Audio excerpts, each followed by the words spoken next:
Hey everyone, welcome to Femme Fables. We took a little hiatus and we changed our scene up. So we are in Deidre's awesome, cool studio. Over here in, where am I at? Spring Hill. Spring Hill. I had to drive an hour route, but it was a good drive. Middle of nowhere. So we took a little break. What's gone on since? What's going on with you? So I got a new What's tattoo. this?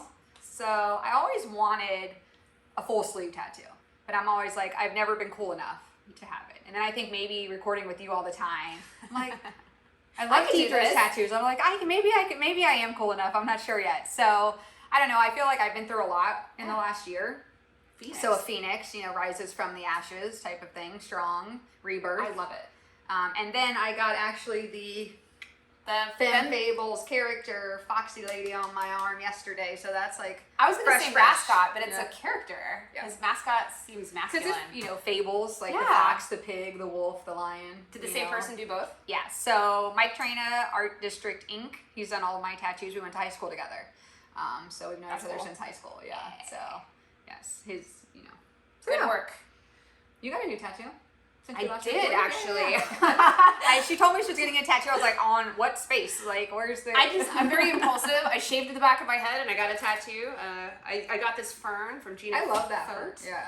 Because I shoot in You're ferns awesome, all yeah. the time for years, and I was like, why don't I have a fern? Yeah. This You're is I like love ferns. bewildering me. So I got a fern, and it's still healing. My arms heal so hard. Really? Yeah, they never heal happy. They're always. It looks good now, but it takes It such a looks long awesome. time. I love the darkness. Like, I love it. Yay!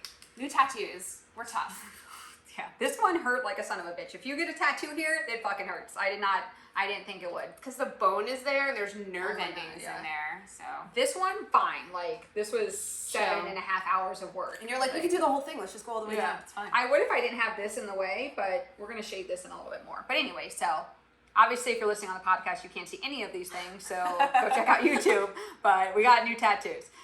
So I'm gonna start out by talking about a disastrous date that I had a couple weeks ago. I actually have gotten off dating apps, even though I've had 2 episodes about reviewing them, but taking a little bit of a break, and we'll probably start gearing this podcast more towards just general topics, just about life, love, lessons, relationships, being single, divorces, just kind of expanding it, not just about being single and dating. Yeah. But we'll start out with my date story. So I got off Bumble and Hinge. I talked about them in my last 2 episodes ago. And 3 of my relationships I've had were from Match.com. But I started Match.com before there were apps. Like, you had to go on the computer and like check your matches or whatever. So Dial up. no, right? That long ago. Yeah. So I'm like, I'm gonna go on Match.com. Maybe people are more serious about dating there because you have to pay for it to see people who like you and all this stuff. So I get on Match.com and I get a message from a guy that I've seen on every dating app I've been on, and we've matched, we've talked, it just never went anywhere. So he messages me and says, funny running into you here. And we go back and forth a little bit. I was like, yeah, why have we never gone out? Like, we should change that. Mm-hmm. So we made a plan to go on a date. And this is a very embarrassing story. So you now are going to recognize how vulnerable I am on this show, because I don't think a lot of women would probably go and tell this story for people to see. Some would, but this is life. This is true life. I feel like this would be in a comedy series. Or It would something, happen to story. me too, Yeah. for sure. So we agree to meet, and where we're meeting at is like 30 minutes away from my house. So I'm in a rush. I work. I'm in a rush to get ready. Like, most women put effort in to go on a date, right? We do our hair, we do our makeup, or whatever. Yeah. Men, not so fucking much. Anyways, another story. You watch the important areas. Right? Another story for another day on my ranting about men on dates. But so I started my period on this day. And I was in such a rush that I forgot to put a tampon in. So I know for the men who are listening or watching are like, I'm out. Like, this is where I exit stage. I don't know why right. men are so scared I don't about either. a little bit of blood. I hooked up with a guy and I started my period, and he almost passed out. He was Really? afraid of blood. He turned white as a sheet and literally was like, had immediately got, like, he was so freaked out. I was like, how have it in your adult life you've never had a sex with a woman on her period? Well, he said, he was like, it was my choice. But this was unexpected. Whatever. It was whose choice? Like, he said, when he's had sex with other women on their period, Oh, he it was a knew they choice. were on their period. So Oh, and this was prepared. you tricked him into it. Yeah. Funny side comment. I want to come back to what you're saying, but I had the same thing happened. I was having sex one time and I started my period and we were like in a rental, like an Airbnb, and blood got all over the couch. And I had learned from that partner, fabric. I had learned that from that specific incident that you can use your saliva to clean up blood. So if you're spitting, you spit on it. It sounds awful, but if you spit on the blood, the enzymes in your blood, and your spit, clean up the blood. And it came out 100%. It's like a life hack. I will know that for the rest of my life. It's a life hack you should put on TikTok. So if you bleed on somebody, just spit on them. Like a whole bunch. Until it's gone. It's a lot of spit. Okay. We'll rewind back. You forgot your tampon. So I'm in a rush. So get to my date.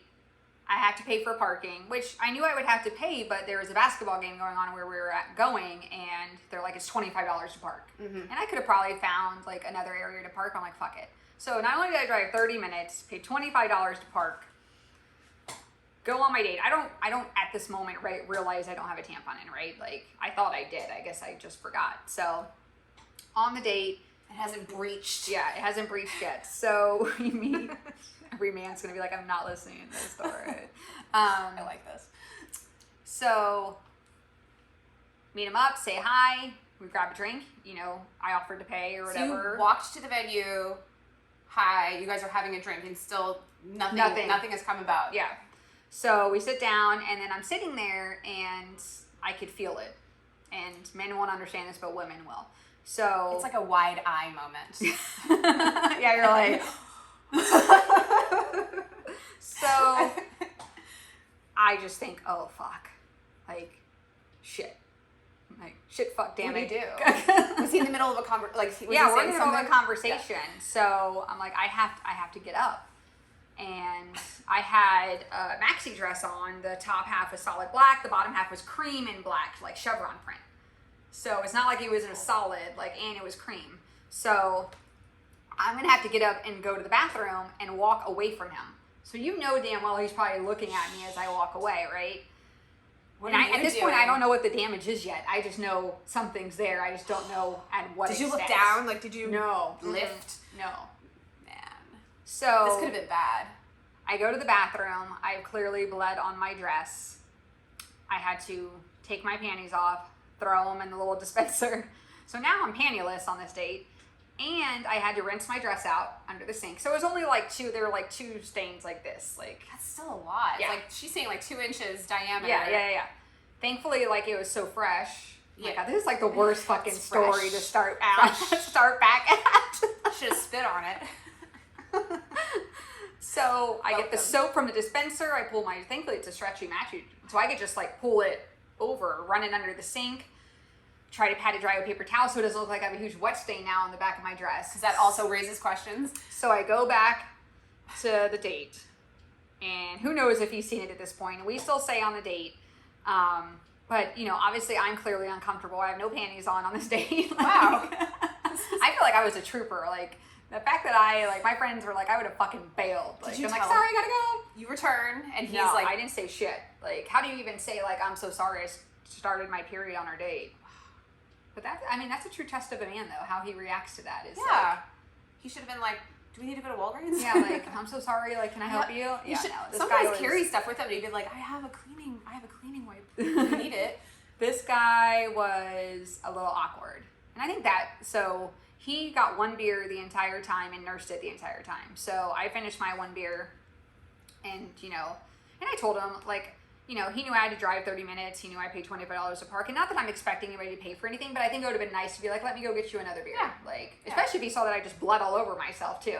But you're in distress. Yeah. So, but I asked him, do you want something? He's like, no, I'm good. I was like, well, are you ready to go? Or can I get it? I don't even know. Why am I asking, can I get another beer? I don't know. Yeah. Now that I think about it, whatever. But I was like, well maybe I didn't know if I should get another beer. He was like, hey, I'm ready to go. So he's like, no, go get another one. So I go get another one. And then I felt like it was decent conversation, but I had to pull a lot out of him, and he was kind of bump on the log. Boring. Yeah. So we end the date, and he's walking away, I gotta remember leaning into the mic, walking away, hands in his pockets, and he's like, all right, have a good night. And I'm a hugger, I'm a, warm, friendly person for the most part, even though my face doesn't represent that because it looks bitchy. But so I was like, hug him goodbye.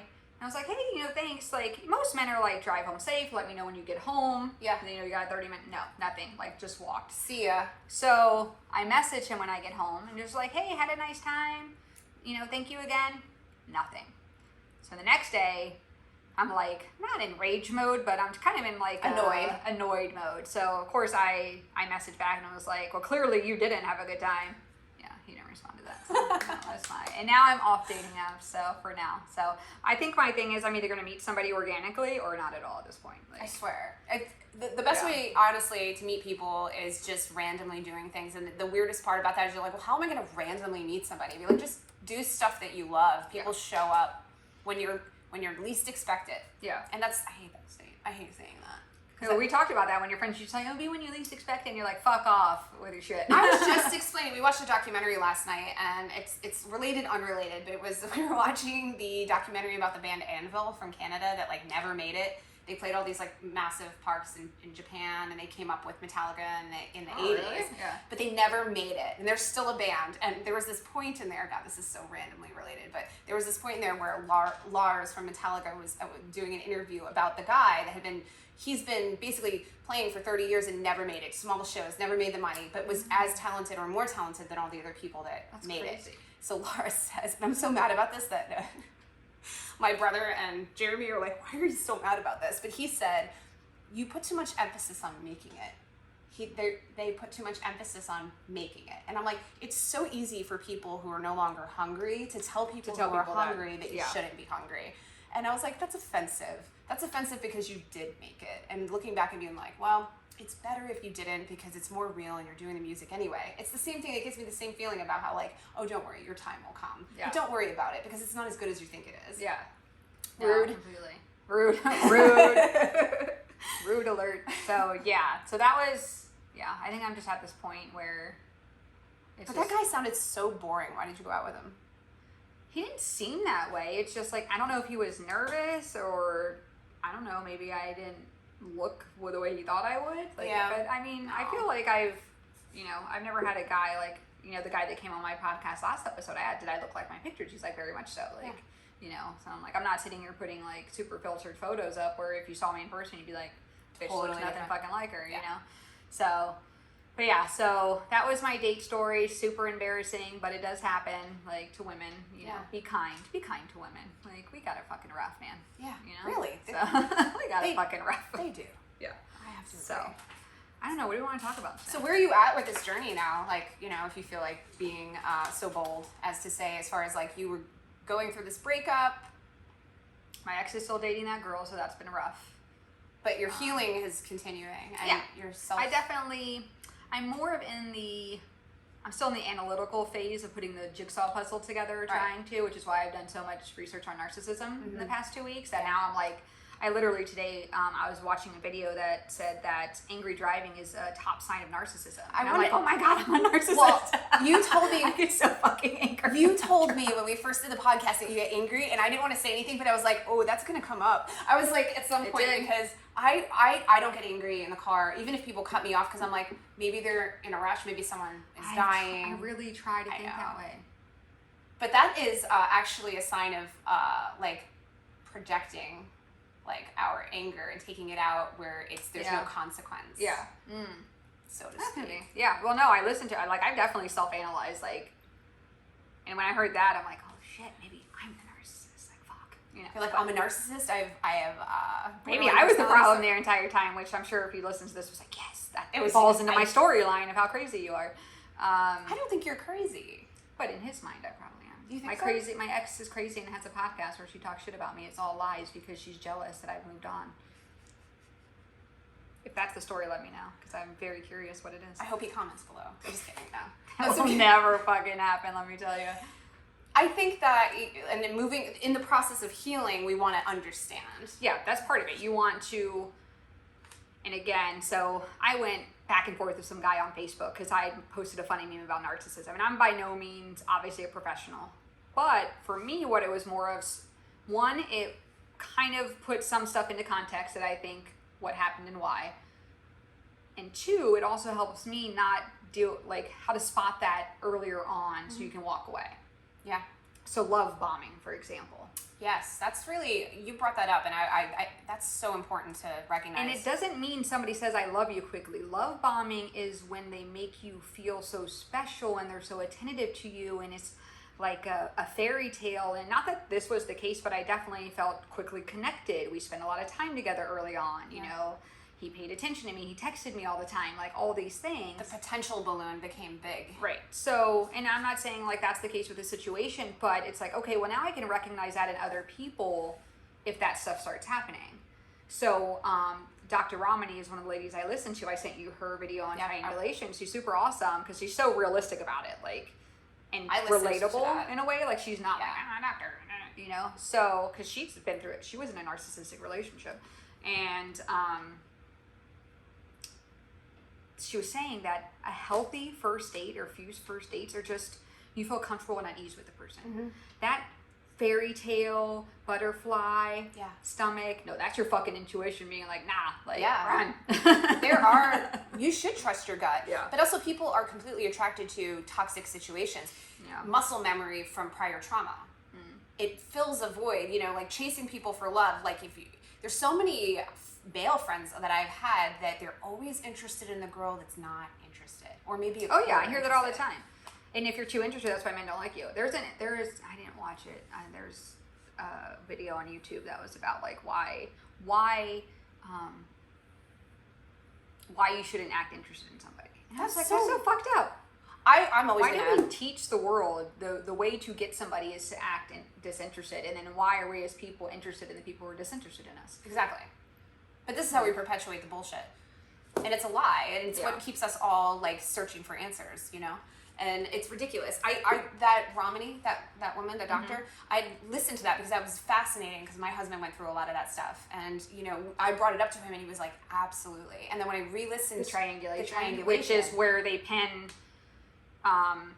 they'll either like purposely try to make you jealous with somebody or have you vying for their affection by bringing somebody into the picture, or, you know, I don't know, there's all sorts of different levels of triangulation. Now, identifying that behavior is one thing when you go, wow, that definitely happened to me, right? But then you think like, what makes that person do that? I want to understand what makes that person do that. And I know sometimes that's a fruitless endeavor because you can't understand what another person feels or thinks because you're not in their body, and when you are, you're taking your narrative and putting it there, and it doesn't always line up, which is where the confusion comes in.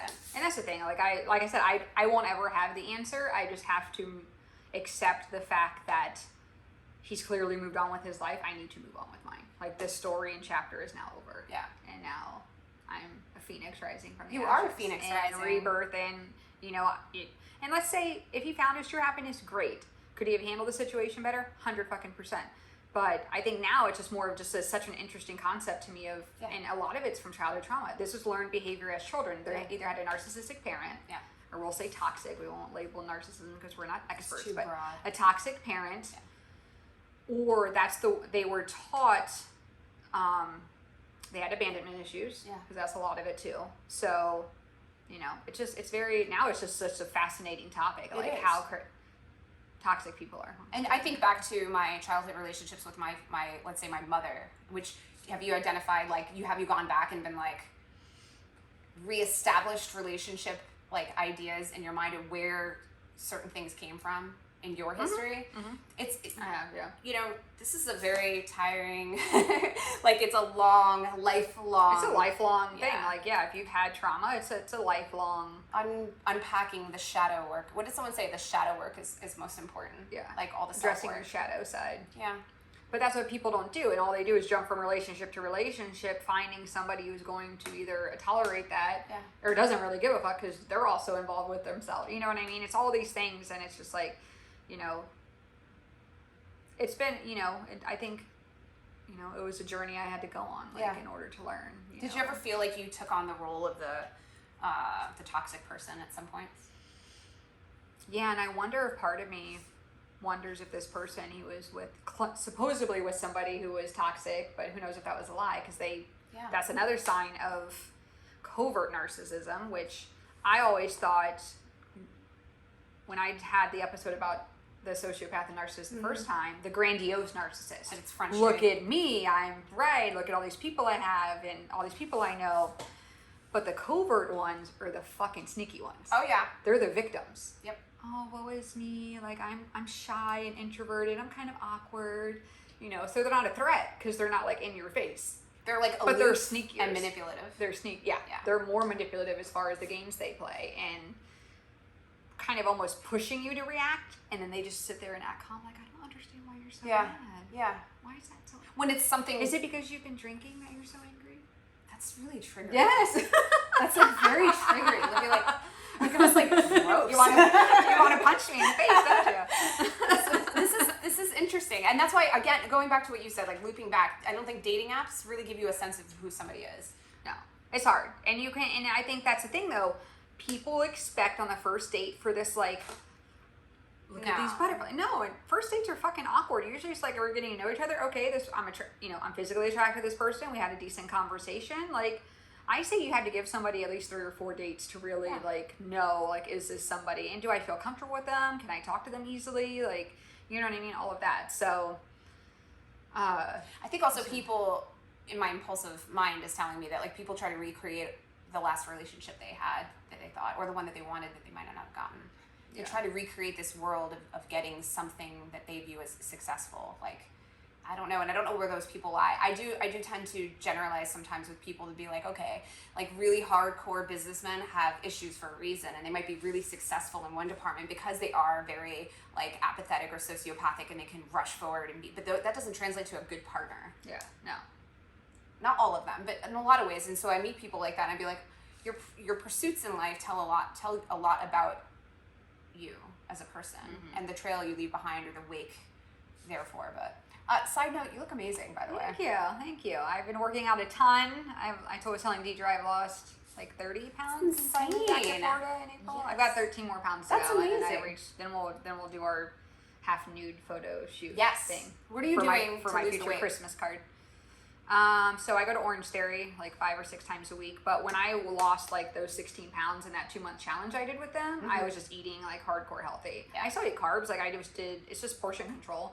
Like lean protein, good carbs. Like I do like couscous or quinoa or something like that, brown rice, and then vegetable. That's it. Yeah. So you're just working Veggies out, eating for- healthy. Yeah, that's it.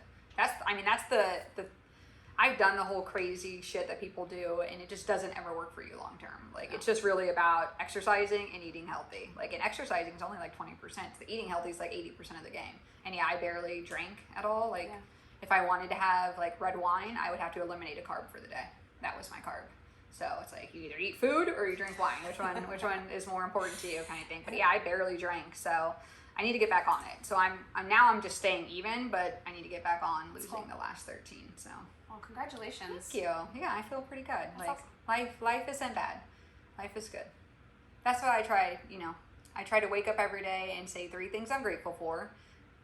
And That's nice. yeah, I try to do that versus going in the loop of why did this happen or whatever. And I think, like I said, at the end of the day, everything happens in life for a reason, and our paths have now separated, and that's not my life anymore.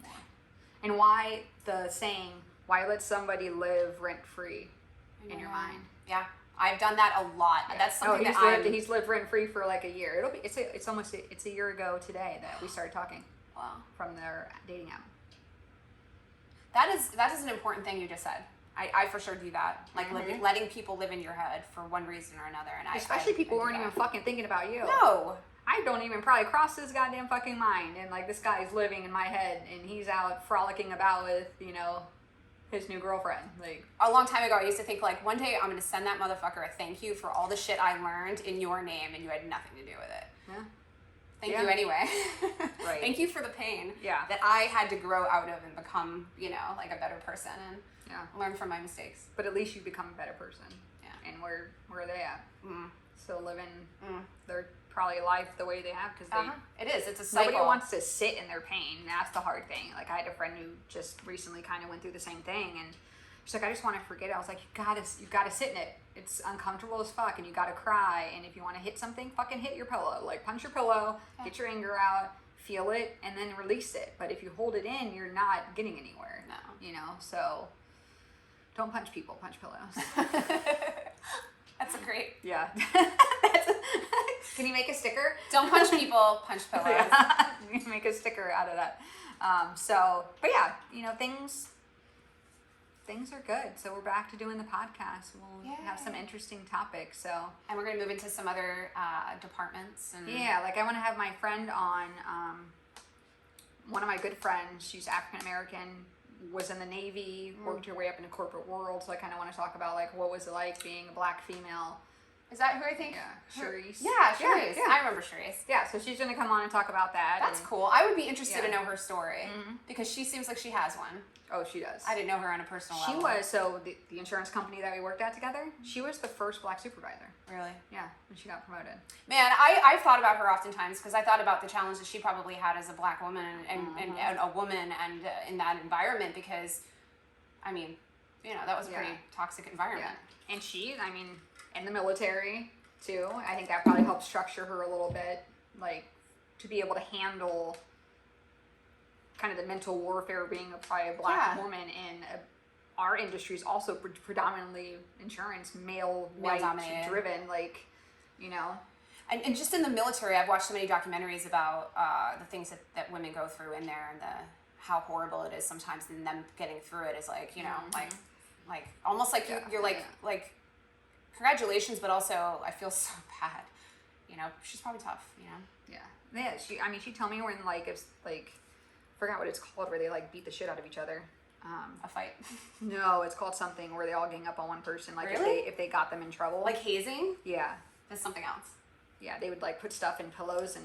Oh really? Like the movie? I'm with the I'm soap? pretty sure. Like, so stay tuned for that episode. But stuff like that. So, yeah, I want this all to be about kind of a lot of it's about women empowerment. Sorry, men, but it is.